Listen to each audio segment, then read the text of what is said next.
జగన్మోహన్ రెడ్డి గారు ఒక తెలుగు టీవీ ఛానల్తో మాట్లాడుతూ ఇంటర్వ్యూ ఇస్తూ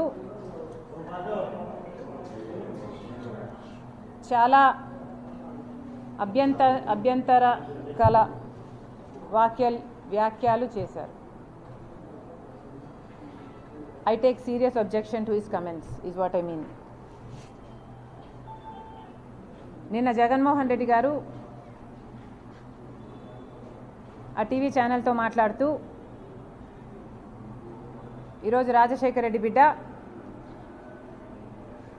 ఆయన చెల్లెలు షర్మిలారెడ్డి గురించి చాలా ఒఫెన్సివ్ కమెంట్స్ చేశారు. వీటికి సమాధానం ఇవ్వాల్సిన బాధ్యత రాజశేఖర రెడ్డి బిడ్డగా నాకుంది. రాజశేఖర రెడ్డి గారిని అభిమానించే వాళ్ళెందరో కూడా నన్ను తప్పుగా అర్థం చేసుకోకూడదు కాబట్టి నేను ఈ సమాధానం ఇవ్వాల్సిన అవసరం ఉంది. ఇదే కాకుండా జగన్మోహన్ రెడ్డి గారు ఎన్నికల సందర్భంగా కడపకు వస్తున్న నేపథ్యంలో ఆఖరణ కొన్ని సమాధానాలు కూడా అవసరం ఉంది. ఆ ప్రశ్నలు కూడా అడగడం జరుగుతుంది. ముఖ్యంగా టీవీ ఛానల్లో మాట్లాడిన అంశాలు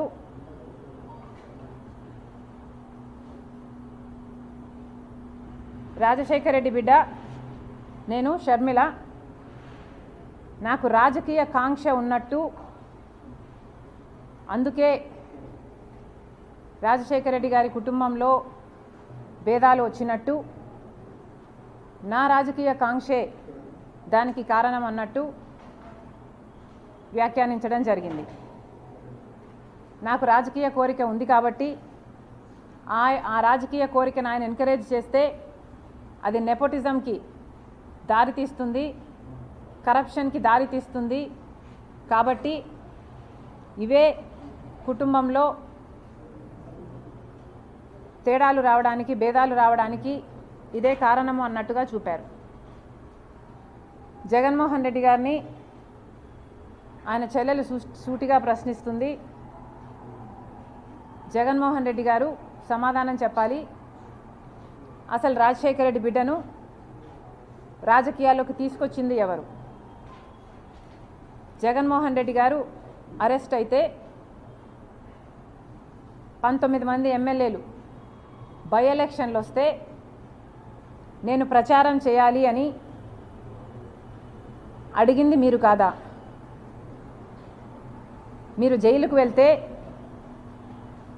చంద్రబాబు గారు ఒక పక్క పాదయాత్ర చేస్తున్నారు, ఆయన గ్రాఫ్ పెరుగుతుంది అని పాదయాత్ర చేయమనింది మీరు కాదా? మీరు ఎప్పుడు ఏ అవసరం ఉంటే ఆ అవసరానికి సమైక్య ఆంధ్ర కోసం అయితేనేమి, లేకపోతే తెలంగాణలో ఓదార్పు యాత్ర అయితేనేమి, లేకపోతే బాయ్ బాయ్ బాబు క్యాంపెయిన్ అయితేనేమి, ఇలాంటిది ఎప్పుడు మీకు ఏ అవసరం ఉంటే ఆ అవసరానికి పనికొచ్చింది నేను కాదా? ఈ అవసరాలన్నిటికీ మీ రాజకీయాల కోసం నన్ను మీరు రాజకీయాలకు తెచ్చిన మాట వాస్తవం కాదా? నిజంగానే నాకు రాజకీయ కాంక్ష ఉంటే నేను పాదయాత్ర చేసినప్పుడు మీరు జైల్లో ఉన్నారు. మొత్తం పార్టీ నా చుట్టూనే ర్యాలీ అయింది. నాకే గనక రాజకీయ కాంక్ష ఉంటే వైఎస్ఆర్సీపీ పార్టీని నేను హైజాక్ చేసేదాన్ని కాదా? ప్రతి సభలో, ప్రతి అడుగులో జగనన్న కోసం జగనన్న వస్తాడు, జగనన్న మేలు చేస్తాడు, రాజశేఖర రెడ్డి గారి రాజ్యం తెస్తాడు అని కాలికి బలపం కట్టుకుని తిరిగిన దాన్ని నేను కాదా? నా బిడ్డల్ని, నా కుటుంబాన్ని పక్కన పెట్టి రోడ్ల మీదనే నెలల తరబడి మీకోసం త్యాగం చేసిన దాన్ని నేను కాదా? ఆఖరికి నా కాలు ఇంజరీ అయితే కూడా అతి వేగంగా ఫిజియోథెరపీ చేసి మళ్ళీ వెంటనే చేయాలి అని తాపత్రపడి చేసింది మీకోసం నేను కాదా?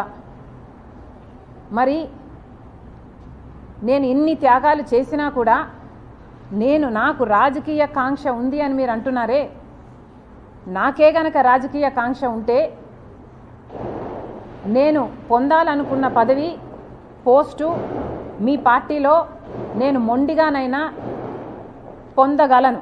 వివేకానంద రెడ్డి గారి లాంటి వాళ్ళు నాకు అండగా నిలబడడానికి నన్నే ఎంపీని చెయ్యాలి అన్ని ఎంతోమంది మీ పార్టీలోనే ప్రయత్నించిన వాళ్ళు కూడా ఉన్నారు. వాళ్ళందరి అండా చూసుకొని నేను ఏ రోజైనా మీకు రిబెల్ చేశానా?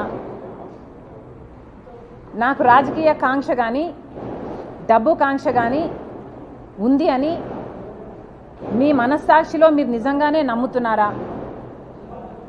నాకు రాజకీయ కాంక్ష మీకోసం మీతో ఉన్నంత కాలం, మీరు ముఖ్యమంత్రి అయినంత వరకు నాకు రాజకీయ కాంక్ష లేదు, నాకు డబ్బు కాంక్ష లేదు. నేను ఏం చేసినా మీకోసం చేశాను, నేను త్యాగం అనుకొని చేశాను, నా అన్న కోసం అనుకొని చేశాను.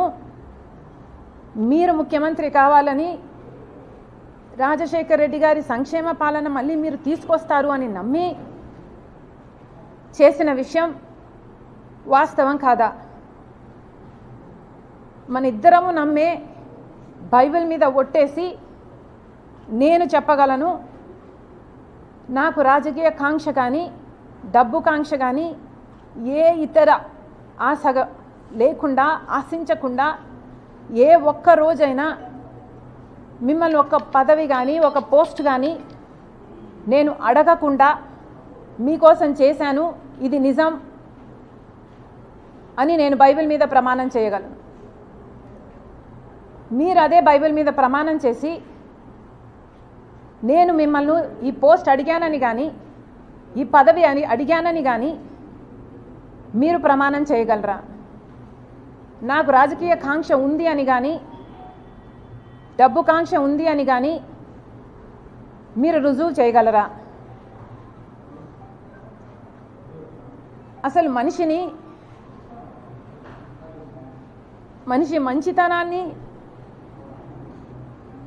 గుర్తించడం రాజశేఖర్ రెడ్డి గారి దగ్గర నుంచి మీకు ఎందుకు రాలేదు? ఏదైనా ఒక లావాదేవీ కోసం, ఏదైనా ఒక లాభం కోసం ఆలోచన చేసే మనిషి కాదు రాజశేఖర్ రెడ్డి గారు. ఆయన బిడ్డను నేను.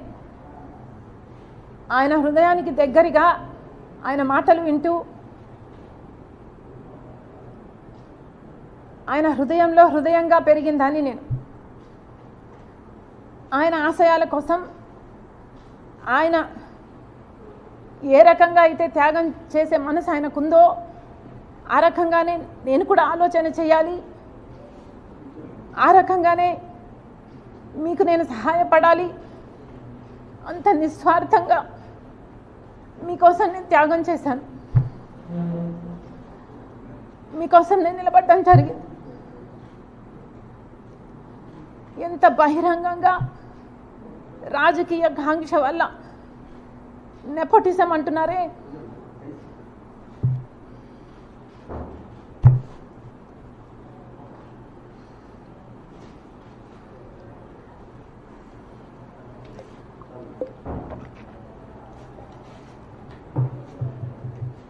నెపోటిజం అంటున్నారు జగన్మోహన్ రెడ్డి గారు.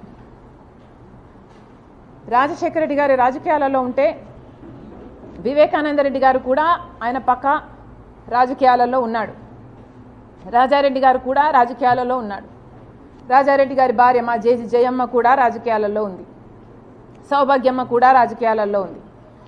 అందరూ ఒక్కొక్క పదవి వాళ్ళ టైంలలో చేసిన వాళ్ళు, వాళ్ళంతా ఒకే జనరేషన్కు చెందిన వాళ్ళు. మరి ఆ టైంలో నెపోటిజం ఉన్నిందా? జగన్మోహన్ రెడ్డి గారు నెపోటిజం గురించి మాట్లాడుతున్నారు. మరి మీరు ముఖ్యమంత్రిగా ఉండి కూడా, మీ పార్టీ మీరు పెట్టి కూడా ఇంకా ఎవరు బంధువులు ఉండకూడదు అని మీరు చెప్తున్న ఈ లాజిక్లో రవీంద్రనాథ్ రెడ్డి గారు లేరా? మీ బంధువు కాదా? మీ మేనమామ. సుబ్బారెడ్డి గారు సొంత చిన్నాన్న, అమ్మ మొన్నటి వరకు అధ్యక్షురాలు, అవినాష్ రెడ్డి ఒకటే జనరేషన్లో మీ భార్యకు బంధువు, నా తమ్ముడు అని నెత్తిన పెట్టుకొని తిరుగుతున్నవాడు. మరి వీళ్ళందరూ మీ పక్కన మీ బంధువులుగా ఉంటే అది నెపోటిజం కాదు. ఈరోజు మీ చెల్లెలు మాత్రమే మీ పక్కన ఉంటే అది నెపోటిజం కిందికి వస్తుంది. మీ మాటలు మీరు ఎంత ఇన్సెక్యూర్గా ఉన్నారో చెప్తున్నాయి. మీకు అర్థమయ్యే మాట్లాడుతున్నారా? మీ మాటలే మీ క్యారెక్టర్ని కాంట్రడిక్ట్ చేస్తున్నాయి. మీకు మీ చెల్లెలంటే ఇన్సెక్యూరిటీ అన్న విషయము మీ మాటలే బయట పెడుతున్నాయి. ఒకసారి ఆలోచన చేసి మాట్లాడండి ఇంటర్వ్యూలలో మాట్లాడినప్పుడు అని జగన్మోహన్ రెడ్డి గారికి చెప్తున్నాం. డబ్బు ఆశ ఉందని నేనేదో కరప్షన్ మిమ్మల్ని చేయమని అడిగానని, దేవుడు మీకు పదవినిచ్చింది బంధువులకు మేలు చేయడానికి కాదు కాబట్టి నేను ఎంకరేజ్ చేయలేదు అన్నట్టు మీరు మాట్లాడడం జరిగింది. అంటే నేనేదో మిమ్మల్ని ముఖ్యమంత్రి హోదాలో నేనేదో మిమ్మల్ని పని అడిగినట్టు, మీరు ఆ పని చేయలేను అని మీరు నాకు చెప్పినట్టు, బంధువులకు మేలు చేయడానికి కాదు నేను ముఖ్యమంత్రిని అయ్యింది అంటే దాని ఇంప్లికేషను నేనేదో ఫేవర్ అడిగినట్టుగా జగన్మోహన్ రెడ్డి గారు మాట్లాడడం జరిగింది. ఏ రోజు రాజశేఖర రెడ్డి బిడ్డ ప్రమాణం చేసి చెప్తుంది పైసా సహాయం, పైసా పని చేసి పెట్టు అని అడిగిన పాపాన ఈ 5 సంవత్సరాలలో పోలేదు. నేను రాజశేఖర రెడ్డి బిడ్డను. ఇదే రాజశేఖర రెడ్డి బిడ్డ నాన్న ముఖ్యమంత్రిగా ఉన్నప్పుడు, రాజశేఖర రెడ్డి గారు ముఖ్యమంత్రిగా ఉన్నప్పుడు కూడా పదవిని చూసిందాన్ని. నాకే కనుక డబ్బు ఆశ ఉండుంటే ఆ రోజుల్లోనే ఎంతో కలిగి ఉండేదాన్ని. ఆ రోజైనా ఈ రోజైనా నేనైనా నా భర్త అయినా ఒక సహాయం, ఈ రోజు వరకు పైసా సహాయం చేశాడు జగన్మోహన్ రెడ్డి, పైసా సహాయం మేము అడిగాము జగన్మోహన్ రెడ్డిని అని నిరూపణ చేయగలరా? ఎందుకండి ఇలా మాట్లాడతారు? అసలు మీరు జగన్మోహన్ రెడ్డి గారు రాజశేఖర రెడ్డి గారి కొడుకు అన్న విషయాన్ని ఎందుకు మర్చిపోతున్నారు? మీరు మర్చిపోయి వ్యవహరిస్తున్నారు కానీ చూసే ప్రజలకు తెలుసండి మీరు రాజశేఖర రెడ్డి గారు కొడుకు అని. మరి రాజశేఖర రెడ్డి గారి కొడుకుగా మీరు వ్యవహరించకపోతే మీరు ఎంత హ్యూజ్ డిసప్పాయింట్మెంట్ అవుతారో మీరు ఒకసారి ఆలోచన చేసుకోండి.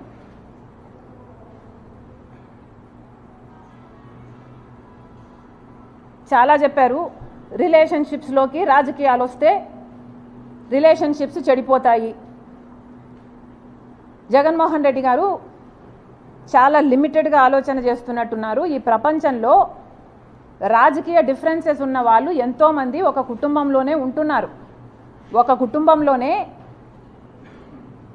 ఒక మనిషి ఒక పార్టీలో, ఇంకో మనిషి ఇంకొక పార్టీలో, అదే కుటుంబంలోనే కొనసాగుతున్నారు. ఇది మీకు తెలియదేమో, చుట్టుపక్కల అడిగి తెలుసుకోండి ఎంతమంది ఎన్ని కుటుంబాలు వేరే వేరే పార్టీలలో ఉన్నాయి. అలా అని ఎన్నో కుటుంబాలలో డిఫరెంట్ ప్రొఫెషన్స్లో ఉన్న వాళ్ళు కూడా ఉంటారు. ఒక కుటుంబంలో ఒకడు పోలీస్ అయి ఉండొచ్చు, ఒక దొంగను అరెస్ట్ చేస్తాడు. అదే కుటుంబంలో ఒక లాయర్ ఉండొచ్చు, ఆ దొంగను రక్షించడానికి ప్రయత్నం చేస్తుంటాడు. ఎవడి ప్రొఫెషన్ వాడు చేస్తాడు. అలాగే రాజకీయాలు కూడా ఒక కుటుంబము ఒకే రాజకీయ పార్టీలో ఎక్కడ మొత్తం ప్రపంచంలో ఇదే ఉంది అనుకుంటే జగన్ రెడ్డి గారి అవివేకం. ఇలా కూడా ఉన్నాయి. కుటుంబంలో వేరే వేరే రాజకీయ పార్టీలో కూడా కొనసాగే వాళ్ళు ఉన్నారు. ఎందుకంటే రాజకీయ పార్టీలు అన్నది ఒక ఐడియాలజీ బేస్డ్ ఆర్గనైజేషన్స్ కాబట్టి ఎవరికి ఏ ఐడియాలజీ నచ్చుతుందో ఆ పొలిటికల్ పార్టీలో చేరే లిబర్టీ ఆ మనిషికి ఉంటుంది. ఎందుకంటే అది బేసిక్లీ ఆ మనిషి రైట్ కాబట్టి. అలాగని ఒకరిని దూషించుకోవడము, ఒకరిని సోషల్ మీడియాలో అంతగా దూషించుకోవడం ఎక్కడా చేయరు. ఒక్క జగన్మోహన్ రెడ్డి గారి విషయంలో మాత్రమే రాజకీయంగా మేము వ్యతిరేకిస్తే సోషల్ మీడియాలో ఆయన ఒక రాక్షస సైన్యాన్నే పెట్టి వేల మందిని ఎంప్లాయ్ చేసుకుని రాజశేఖర రెడ్డి బిడ్డ అనే ఇంగితం లేకుండా, మీకోసం పాదయాత్ర చేశానని లేకుండా, పాదయాత్ర చేసినప్పుడు నేను షర్మిలారెడ్డినే, కానీ ఇప్పుడు మీతో విభేదించాను కాబట్టి నన్ను, నా క్యారెక్టర్ని, నా పుట్టుకను, నా పేరును ఇలా ఎన్ని విధాలు వీలైతే అన్ని విధాలు నాశనం చేయడానికి చూసింది ఒక్క జగన్మోహన్ రెడ్డి గారు మాత్రమే. అందుకు మీరు చరిత్రలో నిలిచిపోతారు. జగన్మోహన్ రెడ్డి గారు, జగనన్న గారు గుర్తుపెట్టుకోవాలి. ఒక చెల్లెలుగా చెప్తున్నాను, మీరు దీనికి చరిత్రలో నిలిచిపోతారు. ఒక చెల్లెలను మీకోసం అంత త్యాగం చేసిన చెల్లెల్ని గౌరవించకపోగా మీ మూకల చేత మీ కుక్క బిస్కెట్లకు ఆశపడే ₹10 ఇస్తే రూపాయి యాక్టింగ్ చేసే పేడ్ ఆర్టిస్టుల చేత మీరు ఎంత దూషించారు, బెదిరించారు, ఎంతగా క్యారెక్టర్ అసాసినేషన్ చేశారు అన్నది మీ పేరు చరిత్రలో నిలిచిపోతుంది. ఇంకా అన్నారు రిలేషన్షిప్స్లోకి రాజకీయాలు వచ్చినప్పుడు సంబంధాలు చెడిపోతాయి. అందులో కూడా చంద్రబాబు లాంటి వాళ్ళు జోక్యం చేసుకొని ఆశ చూపి ఇలాంటివి చేస్తే ఇంకా చెడిపోతాయని అన్నారు. జగన్మోహన్ రెడ్డి గారికి మళ్ళీ చెప్తున్నాం, మీకు చంద్రబాబు గారి పిచ్చి పట్టింది. జగన్మోహన్ రెడ్డి గారికి చంద్రబాబు పిచ్చి పట్టింది. ఈ పిచ్చి obsession is causing him to hallucinate, అంటే భ్రమ, imaginations. This obsession is making him delusional. Jaganmohan Reddy గారి మెంటల్ స్టేట్ గురించి నాకు జెన్యూన్గానే కన్సర్న్ ఉంది. ఎందుకంటే మాట మాట్లాడితే చాలు, నేను చంద్రబాబు గారి చేతిలో రిమోట్ కంట్రోల్, ఆయన చెప్తేనే చేస్తున్నాను అని మాట్లాడుతున్నాడు. నేనే కాదు, సునీత కూడా చంద్రబాబు మాటే వింటుందంట. పక్క రాష్ట్ర ముఖ్యమంత్రి ఈయనలాగే ఒక ముఖ్యమంత్రి అండి. అంటే ఈయన కూడా ఇంకొకరి చేతిలో కీలుబొమ్మ, ఒక రిమోట్ కంట్రోలా? ఈయనకిచ్చే రెస్పెక్ట్ ఈయనకి ఇవ్వాలి. పక్క రాష్ట్ర ముఖ్యమంత్రి గురించి మాత్రం ఇంకొకరి చేతిలో కీలుబొమ్మ అని మాట్లాడుతున్నారు. అర్థం ఉందా అండి? అది కూడా రేవంత్ రెడ్డి అంట చంద్రబాబు గారి చేతిలో కీలుబొమ్మ అంట. చంద్రబాబు ఇక్కడ జైలుకు కూడా వెళ్ళాడు. ఈయనకే అంత పవర్ ఉంటే మరి ఈయన జైలుకి ఎందుకు వెళ్తాడండి? అలాంటి ఆయన చేతిలో ఆయన కీలుబొమ్మ అంట. సో చంద్రబాబు గారి చేతిలో నేను కీలుబొమ్మ, చంద్రబాబు గారి చేతిలో సునీత కీలుబొమ్మ, చంద్రబాబు గారి చేతిలో రేవంత్ కీలుబొమ్మ, చంద్రబాబు గారి చేతిలో మోడీ కూడా కీలుబొమ్మే చంద్రబాబుతో పొత్తు పెట్టుకున్నందుకు. ఇలా చంద్రబాబు గారిని అంత పిచ్చిగా, అంత పెద్ద భూతంగా జగన్మోహన్ రెడ్డి గారికి కనిపిస్తున్నాడు అంటే నిజంగానే జగన్మోహన్ రెడ్డి గారు చంద్రబాబు ఒబ్సెషన్తో డిల్యూజనల్ అవుతున్నారు. ఆయన మెంటల్ కండిషన్ ఒకసారి చెక్ చేయించుకోవాలని కోరుతున్నాం. ఇంతేకాదు, జగన్మోహన్ రెడ్డి గారు మళ్ళీ గోబల్స్ ప్రచారం చేస్తున్నారు. పదే పదే కాంగ్రెస్ పార్టీ రాజశేఖర రెడ్డి గారి పేరును సిబిఐలో చేర్చింది, సిబిఐ ఛార్జ్ షీట్లో చేర్చింది కాంగ్రెస్ పార్టీ అని మళ్ళీ ఆరోపించారు ఆ ఇంటర్వ్యూలో. జగన్మోహన్ రెడ్డి గారికి మళ్ళీ చెప్తున్నాం, అది చెప్పకముందు ఇంకొక విషయం కూడా గుర్తు చేస్తున్నాం. మీ గోబల్స్ ప్రచారానికి మీకు ఏమాత్రం విలువలు ఉన్నాయి అని, విలువలు, విశ్వసనీయత చాలా ఉన్నాయని మీరు చెప్పుకుంటారు కదా, అసలు మీకు ఏ విలువలు ఉన్నాయో ఈ ప్రశ్నలకు సమాధానం చెప్పండి. రాజశేఖర రెడ్డి గారు చనిపోతే రిలయన్స్ హస్తం ఉంది ఆ చాపర్ క్రాష్లో అని చెప్పినవాడు జగన్మోహన్ రెడ్డి గారు కాదా? ఈయన మాట చెప్తే రిలయన్స్ సంస్థలని ఎంతమంది ధ్వంసం చేయడం నిజం కాదా? వాళ్ళ మీద ఈ రోజుల వరకు కూడా కేసులున్నాయి. కానీ అదే రిలయన్స్ వాళ్లకు జగన్మోహన్ రెడ్డి గారు ముఖ్యమంత్రి అయిన తర్వాత రాజ్యసభ మెంబర్షిప్ కూడా ఇచ్చారు. మరి జగన్మోహన్ రెడ్డి గారికి ఏ విలువలు ఉన్నట్టు? అప్పుడు అది సూట్ అయింది కాబట్టి అట్లా మాట్లాడతారు, ఇప్పుడు ఇది సూట్ అయింది కాబట్టి ఇట్లా చేస్తారా? మీరేనా విలువల గురించి మాట్లాడేది? ఏ విలువలు ఉన్నాయండి మీకు? రిలయన్స్ వాళ్ళు కారణమని చెప్పిన మీరు మళ్ళీ రిలయన్స్ వాళ్ళుకి పదవులు ఇస్తారు, మీకు విలువలు ఉన్నాయనుకోవాలా? వివేకానంద రెడ్డి గారి హత్య విషయంలో సిబిఐ ఎంక్వైరీ కోరింది జగన్మోహన్ రెడ్డి గారు ముఖ్యమంత్రి కాకముందు. ముఖ్యమంత్రి అయిన తర్వాత వద్దని చెప్పింది జగన్మోహన్ రెడ్డి గారు. అంటే మీరు ఎక్కడ ఎట్లా ఏ కన్వీనియన్స్ ఉంటే అట్లా మాట్లాడతారు. మీరా విలువల గురించి మాట్లాడేది? మీకు విలువలు ఉంటే ఒక మాట మీద నిలబడాలన్న విలువ మీకు లేదా? అలాగే రాజశేఖర రెడ్డి గారి విషయం, రాజశేఖర రెడ్డి గారి పేరును ఛార్జ్ షీట్లో చేర్చడం కాంగ్రెస్ పని అని చెప్తున్నారు. మళ్ళీ చెప్తున్నాం, కాంగ్రెస్ పార్టీ చెయ్యలేదు, ఇది మీకు కూడా తెలుసు. మీరు గోబల్స్ ప్రచారం చేస్తున్నారు. కాంగ్రెస్ పార్టీ చెయ్యలేదు, సిబిఐ ఎఫ్ఐఆర్లో కూడా రాజశేఖర రెడ్డి గారి పేరు లేకపోతే కొనుగోలు సుధాకర్ అనేవాడు 3 కోట్ల చుట్టూ తిరిగి సిబిఐ కోర్టు, హైకోర్టు, సుప్రీంకోర్టు 3 కోట్ల చుట్టూ తిరిగి రాజశేఖర రెడ్డి గారి పేరుని సిబిఐ ఛార్జ్ షీట్లో పెట్టాలి అంటూ 3 కోట్ల చుట్టూ తిరిగాడు. అందుకు మెచ్చి మీరు ఆయనకు ఏఏజీ పదవిని మీరు ముఖ్యమంత్రి అయిన 6 రోజుల్లోనే ఇచ్చారు. ఎవరిని బుకాయించడానికి ప్రయత్నిస్తారు? మళ్ళీ అదే మాట మాట్లాడతారు. అన్ని సాక్ష్యాలు ఉండి కూడా, ఇంత తెలిసి కూడా ప్రజలకు అర్థం చేసుకుంటున్నారు అనే ఇంగితం లేకుండా మళ్ళీ కాంగ్రెస్ పార్టీ సిబిఐ ఛార్జ్ షీట్లో రాజశేఖర రెడ్డి గారి పేరును చేర్చింది అని మాట్లాడతారు. అసలు మీకు విలువలు ఉన్నాయా అండి? మీరు కాదా? సొంత తండ్రి పేరుని ఛార్జ్ షీట్లో చేర్పించింది మీరు కాదా? మీరు కేసుల్లో బయటపడడం అసాధ్యం అని కదా మీరు చేశారు ఈ పని. మీరు ఆ విలువల గురించి మాట్లాడేది? ఒక కొడుకుగా మీకున్న విలువలు ఏమిటండి? తండ్రి పేరుని ఛార్జ్ షీట్లో చేర్పించమని ఒక మనిషిని పెట్టుకొని ఆ మనిషి చేత ఆ పని చేపించి తీరా ఆ మనిషికి మళ్ళీ మీరు ఏఏజీ పదవిని ఇస్తారు.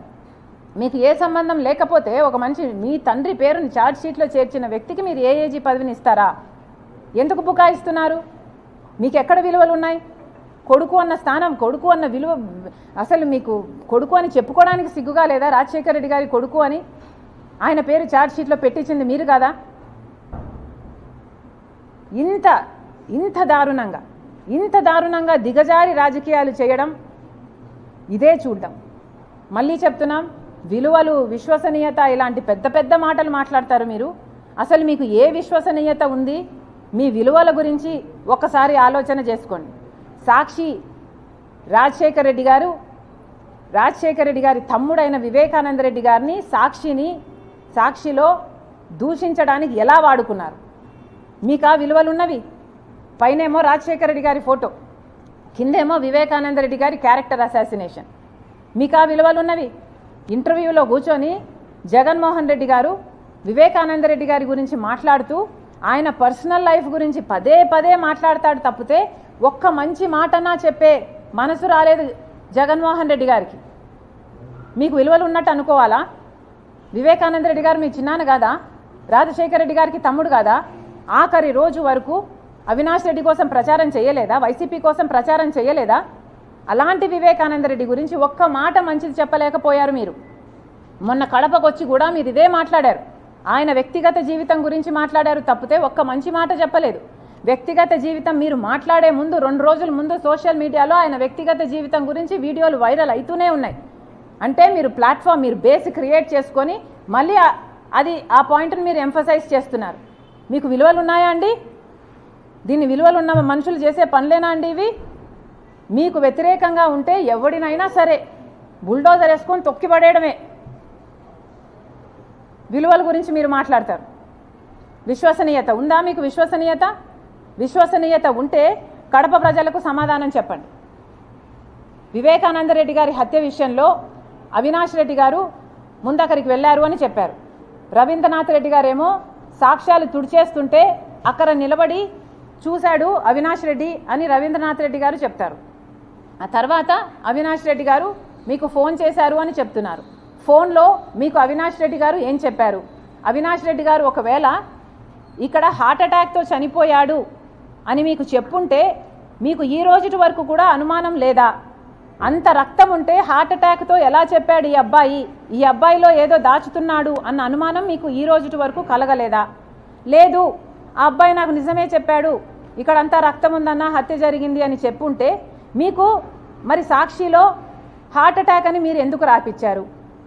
ఈరోజైనా సమాధానం చెప్పండి. ఎంతసేపు ఉన్నా ఆ అబ్బాయి నన్ను కన్విన్స్ చేశాడు అని మాట్లాడుతున్నాడు టీవీలో.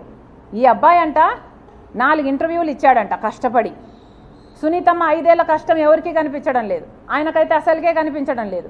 5 ఏళ్ళు న్యాయం కోసం గడప తిరిగి కోర్టు మెట్లన్నీ ఎక్కి పోలీస్ స్టేషన్లో అన్ని చుట్టూ ముట్టే 5 సంవత్సరాల కష్టం కనిపించలేదు. ఈ అబ్బాయి అంట 4 ఇంటర్వ్యూలు ఇచ్చాడట. ఈ 4 ఇంటర్వ్యూలను పట్టి అవినాష్ రెడ్డి గారు నిర్దోషి అని ఈయన నిర్ధారించుకున్నారంట. అంటే మీకు ముందు చెప్పలేదా అవినాష్ రెడ్డి ఈ ఎక్స్ప్లెనేషను? ముందు చెప్తే మరి మీరు ఇంటర్వ్యూలో చూసి ఎందుకు కన్విన్స్ అయినట్టు? అయినా మీరెవరండి కన్విన్స్ కావడానికి? మీరు కన్విన్స్ అయితే ఎంత, కన్విన్స్ అవ్వకపోతే ఎంత? కన్విన్స్ కావాల్సింది ఎవరండి? ఇన్వెస్టిగేటివ్ ఏజెన్సీ, జడ్జిలు కదా. మరి మిమ్మల్ని కన్విన్స్ చేసిన అవినాష్ రెడ్డి సిబిఐని ఎందుకు కన్విన్స్ చేయలేకుండా ఉన్నాడు? వెళ్ళమని చెప్పండి. సిబిఐని తప్పించుకొని ఎందుకు తిరుగుతున్నాడు? సిబిఐ అరెస్ట్ చేయడానికి వస్తే కర్నూలులో అంత 3 రోజుల పాటు బీభత్సం సృష్టించారు కదా, పోలీసులను మూకల్ని అంత లా అండ్ ఆర్డర్ ప్రాబ్లమ్ సృష్టించి అసలు చెయ్యి వేయనీయలేదు కదా అవినాష్ మీద. సిబిఐ ఆఖరికి empty handed, it had to go back. That is an insult, humiliation to CBI in it's history. మరి అంతగా మీరు అంత దిగజారిన రాజకీయాలు చేస్తున్నారే, మరి మిమ్మల్ని కన్విన్స్ చేయడం ఏం అవసరం అండి? మీరు కన్విన్స్ అయితే ఎంత, అవ్వకపోతే ఎంత? ప్రజలు కదా కన్విన్స్ అవ్వాలి. మరి ప్రజలకి సమాధానాలు చెప్పండి. ఎందుకని సాక్షి టీవీలో హార్ట్ అటాక్ అని చెప్పారు? ఎందుకని ముందు సిబిఐ అడిగారు, ఆ తర్వాత సిబిఐ వద్దన్నారు? ఎందుకని అవినాష్ సాక్ష్యాలు తుడిచేస్తుంటే అమాయకంగా నిలబడి చూశాడు? ఇవన్నీ సాక్ష్యాలు ఆధారాలు సిబిఐ అన్నీ పెడితే ఇవన్నిటినీ కాదని మీరు కన్విన్స్ అయ్యానని బుకాయిస్తున్నారు. మీరు బుకాయించినంత మాత్రాన ప్రజలు కన్విన్స్ కారండి. ప్రజలకు కూడా దేవుడు కూడా ఒక ఇంగితం అంటూ ఇచ్చారు, అర్థం చేసుకోవాలి. జగన్మోహన్ రెడ్డి గారు విశ్వసనీయత విలువలు అని ఇంత గట్టిగా మాట్లాడుతున్నారే, మీకే గనక విశ్వసనీయత ఉంటే ఈరోజు ఎందుకని 5 సంవత్సరాల అధికారం తర్వాత కూడా మనకు ప్రత్యేక హోదా రాలేదో ప్రజలకు సమాధానం చెప్పండి. బీజేపీ పార్టీ మెడలు వంచైనా సరే నేను ప్రత్యేక హోదా తీసుకొస్తాను అని చెప్పి కదా మీరు అధికారంలోకి వచ్చారు. ఎందుకు మరి ప్రత్యేక హోదా ఎందుకు రాలేదు? ప్రత్యేక హోదా ఎందుకు తేలేదు? మీరు బీజేపీ మెడలు ఎందుకు వంచలేదు? ఒక్క నిజమైన ఉద్యమమైన ఈ 5 సంవత్సరాలలో ఎందుకు చేయలేదు ప్రత్యేక హోదా గురించి? మీకు నిజంగానే విశ్వసనీయత ఉంటే సమాధానం చెప్పండి. పోలవరం ప్రాజెక్ట్ అయితేనేమి, రాజధాని అయితేనేమి, ఇలా ఒక్కటంటే ఒక్కటైనా సాధించుకొచ్చారా? మీకు నిజంగానే విశ్వసనీయత ఉంటే మరి ప్రజల ప్రయోజనాలన్నీ ఎందుకు తాకట్టు పెట్టారు బీజేపీ పార్టీకి? మీ స్వప్రయోజనాల కోసం ఏదైనా తాకట్టు పెడతారా? ఎవరినైనా బలి చేసుకుంటూ పోతారా? ఎవరినైనా తొక్కుకుంటూ పోతారా? కనీసం కడపలో స్టీల్ ఫ్యాక్టరీ కూడా మీరు కట్టలేదు. ఇది అవమానంగా లేదా మీకు? మీ సొంత జిల్లా కదా కడప. కనీసం ఇక్కడైనా కడపలో స్టీల్ ఫ్యాక్టరీ అయినా కట్టుంటే మీకు చెప్పుకోవడానికి ఏదైనా ఉండు. ఈ కడపలోనే ఇక్కడనే 625 గ్రామాలకు కనీసం మంచినీళ్ళు లేవండి. మంచినీళ్ళు లేవు గ్రామాలలో. ఏం సమాధానం చెప్తాడు జగన్మోహన్ రెడ్డి గారు? ఎక్కడ పెట్టుకుంటారు మీ తలకాయ? మీకు ఆ విశ్వసనీయత గురించి మాట్లాడే హక్కు ఉంది? కనీసం ఒక్క ఎకరాకైనా అడిషనల్గా నీళ్ళు ఇచ్చింది లేదు మీరు ఇక్కడ. కనీసం రాజశేఖర్ రెడ్డి గారు జలయజ్ఞంలో 42 ప్రాజెక్టులు సొగంలో వదిలేసిపోతే అవన్నా పూర్తి చేయాలన్న కాంక్ష లేకపోయింది మీకు. కనీసం అవి కూడా చేయలేకపోయారు. మీరా రాజశేఖర్ రెడ్డి గారి ఆశయాలను నిలబెట్టేది? Thank you guys.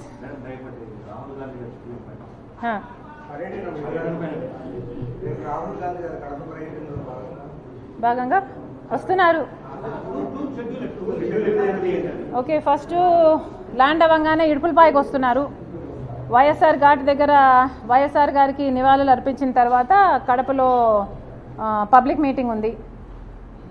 పబ్లిక్ మీటింగ్లో జనాల్ని అడ్రస్ చేసిన తర్వాత వెళ్ళిపోతారు.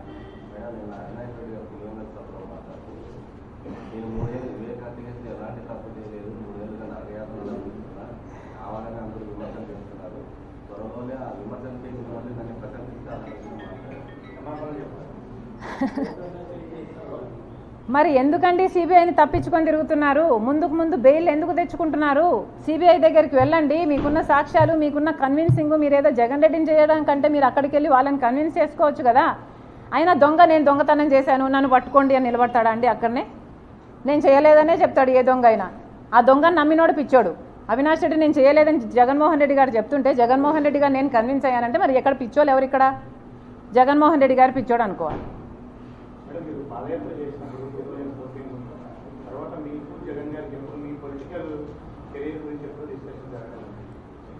అమ్మా, నేను పాలిటిక్స్లోకి రావాలి అన్న కోరిక నాకు కాదు కానీ మిగతా అందరికీ చాలామందికి ఉంది. ఈ పాప పాలిటిక్స్లో షైన్ అవుతుంది, ఈ పాప నీకు బలం అవుతుంది, ఈ పాప పార్టీకి మంచిది అవుతుంది అన్న ఒపీనియన్ను జగన్మోహన్ రెడ్డి గారికి 100ల సంఖ్యల్లో చేస్తుంటారు. అమ్మ కూడా చేసింది. అమ్మకు కూడా జగన్మోహన్ రెడ్డి గారు నన్ను ఎంపీని చేస్తాను అని మాటిచ్చారు. తర్వాత అమ్మ అడుగుతూ వచ్చింది తప్ప ఎంపీని చెయ్యి అని నేను ఒక్కరోజు కూడా జగన్మోహన్ రెడ్డి గారిని నాకు ఈ పదవి ఇమ్మనని కానీ నాకు ఈ పోస్టు అని కానీ నేను ఒక్కరోజు కూడా నా నోరు తెరిచి అడిగిన పాపాన పోలేదు. ఎందుకంటే నాకు తెలుసు ఆయనకి ఇష్టం లేదు అని. ఏదైనా అన్నకి ఇష్టం లేదులే, అన్నకు వదిలేద్దాంలే, అన్న అడిగాడు చేద్దాంలే, అన్న కోసంలే, అన్న అని పిచ్చి పట్టిన దాని మాదిరి నేను చేశాను. దానికి ఈరోజు అనుభవిస్తున్నాను. అమ్మ చెప్పినప్పుడు కాదండి, అమ్మకి మాట ఇచ్చింది ఆయనే. అదే కదా ఆవిడ అడిగేది. మాట ఇచ్చావు కదా నిలబెట్టుకో అని ఆవిడ అడుగుతుంది. ఇంకొద్దులేమ్మా ఇవన్నీ అనవసరం. Thank you guys. Thank you.